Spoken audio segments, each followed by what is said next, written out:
ठान सोहर गा रही हूँ। आप लोग को पसंद आओ तो कमेंट में जरूर बताना कि गाना कैसा है। चलिए ठीक है, लाइक सब्सक्राइब और कमेंट जरूर कर दीजिए। आप लोग से मिलती है मेरा। चलिए ठीक है, सुना रही हूँ। हमारे जलाल भैला सागारो आजोर भैला सागारो आजोर भैला नैया रे सोर भैला ओ बहनी तानी त चोटिन मोर सासुइया कहाँ सुआ चोराइले हो बहनी तानी त चोटिन मोर सासुइया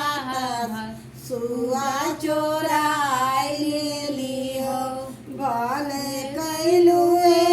सासु हाँसुआ चोराइले हो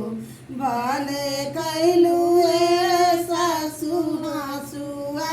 चोराइली हो सासु नैया रे से हाँसुआ मांगाइले बनारावा छिनाइले बहो सासु नैया रे से हाँसुआ मांगाइले बनारावा छिनाइले बहो हमारे जलाल भैला सागरो आजोर भैला सागरो आजोर भैला हो बहनी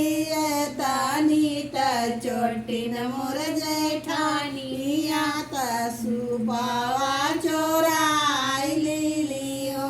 बहनी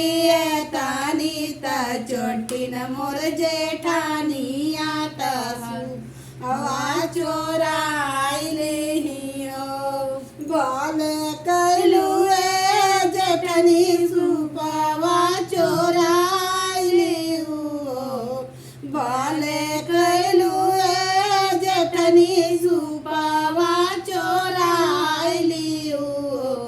जेठनी नैहारे से सुपावा मांगाइली बैलालन के सुताइले बहो जेठनी नैहारे से सुपावा मांगाइले बैलालन के सुताइले बहो